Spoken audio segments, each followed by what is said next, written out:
السلام عليكم ورحمة الله وبركاته. إنا لله وإنا إليه راجعون. daawadayaasha waxaan u sheegaynaa dhammaan janaalada aan naga daawanaysiin ilaahay u naxariisto walaalkeena Aways Madaxi oo kamid ahaa majaajilistayaasha Soomaaliyeed ee social media aad iyo aad uga taqaaneen runtii waxa soo wacay Saaki Al-Said aroortii hore runtii abiisa soo wacay ii sheegay inuu Aways geeriyooday ilaahay u naxariisto geeridu waa xaq waa la kala dambeynaya geerida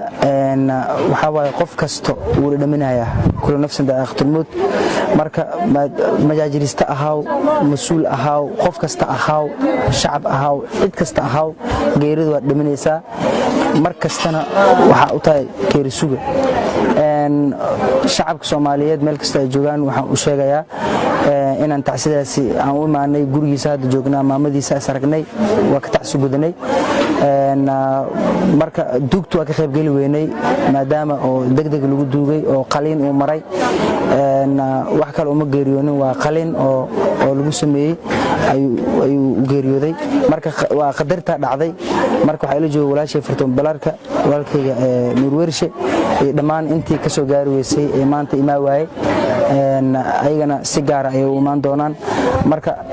maadaama anaga aan social media ka shaqeyno ninka geeriyooday oo social media oo dadka caanka ka u ahaa inaan maamadiisi aan u imaano oo gurigiisa imaano oo aan tacsi gudano ayaan inta u imaanay waxaan ku soo dhaweynayaa Nuur. السلام عليكم ورحمة الله وبركاته. إنا لله وإنا إليه راجعون. waxaan runtii murugada la qaybsanaynaa ehelkii qaraabadii uu ka baxay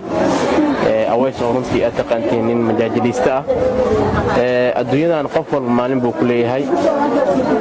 ilaahay subxaanahu wa ta'aala wuxuu dhahay kullu nafsin daa'iqatul maut qof walba geeridu uu dhaminaa adduunyadan maalin baad timaaday maalin baad baxaysaa qofka bini'aadanka waxa kaliya oo og yahay ama xaqiiqsan yahay in ay dhacayso waa maalinka dhimashada nabigeena sallallahu alayhi wasallam ayaa asxaabi u yimid wuxuu yiraahday yaa rasuulullah amal ama wacdi ama diin maxaa qofka ugu filan rasuulku wuxuu yiri qofkii arko qof dhimanaayo geeridiisa la kulmo meedkiisana raaco waana intaas qofka ugu filan adduunyada waxaa loo keenay qofka bini'aadanka inuu amal sameeyo ilaahay subhanahu wa ta'ala asoo ummadiisa hadla muxuu dhahay wama khalaqtul jinna wal insa illa liya'budun insi iyo jinni uma uumin illa an ya'budaan mooyee halkan warka waa meeshii aan ku samaysan lahayn amal wanaagsan waa meeshii aan ku samaysan lahayn amal xun ehelana ku raacaynin hantiyana ku raacaynin qaraabana ku raacaynin maradaas cadda ah iyo meeshaas labadaas mitir oo aanan lahayn aftiin ehel qaraabo oo lagu dhigaa ama ahaw madaxweyne ama ahaw bilineer ama ahaw fanaan meeshaas ku wada sugayso marka waxaan rajeynaa inaan ku amal qaadano meeqa taqaantaa oo dhintay hebel waa baxay hebel waa dhintay war adina fikir maalina baxee maalina dhimanay taad iimaanayso qofkii adduunyada la keenay oo amal fiican ku samaystay uu shukrina markuu dhinto laakiin midka aan amalka fiican samaysanin ahlu taqwaha ahayn ahlu diinka ahayn ahlu salaadka ahayn uu ka shalayn doonaa muxuu leeyahay markaas yaa laytani kuntu turaba shalaytadeedii yaa iga dhigo caro marka intaan birishanaan lahayn maanta waxaan qabsano inta ay neef kamid jirkaaga ay neefsanayso inta jirkaaga xubin kamid ay dhaqaaqayso ilaahay u noqo hadda maanta qof caan ee tahay hadda qof miskiin tahay ilaahay u noqo meesha loo noqona ilaahay waay ilaahay subhanahu wa ta'ala wuxuu jecel yahay adoomadiisa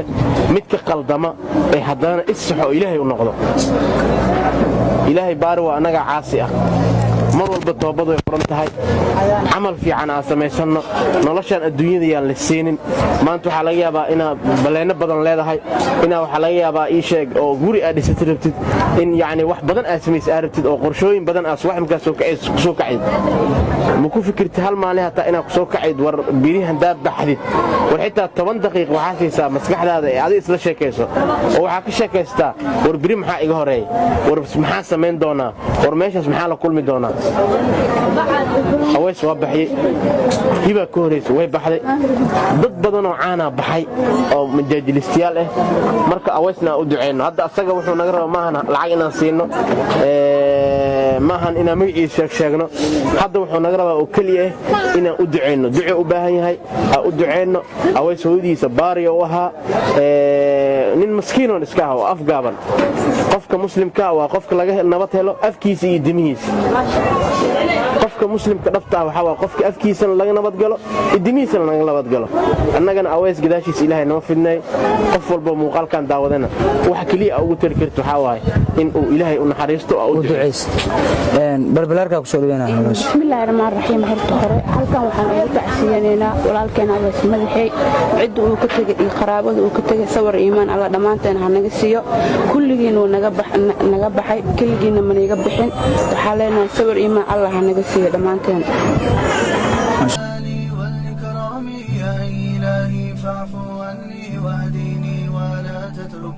أرجو إليك فلا تكلني أنت حياتي ومصيري أمشي في الصحراء وأنا أعمى أطلب الهدى منك حبيبي أكرم علي فأنا محتاج فيك رجوت رشدي السبيل إلا يغفرني إلى أين أذهب في بابك أبكي تجدني يا إلهي أنت ربي ذو الجلال والإكرام يا إلهي فاعف عني واهدني ولا تتركني متى تدبر وأتفكر أن حياتي يطير أمامي وقتي قريب وأنا ضعيف يدعو جواري إليك ربي مفلح من نظر إلى الوجه المنور جلال الكمال يا رب اجعل لي منهم أريد أن أكون معاك يا إلهي أنت ربي ذو الجلال والإكرام يا إلهي فاعف عني واهدني ولا تتركني يا إلهي أنت ربي ذو الجلال والإكرام يا إلهي فاعف عني واهدني ولا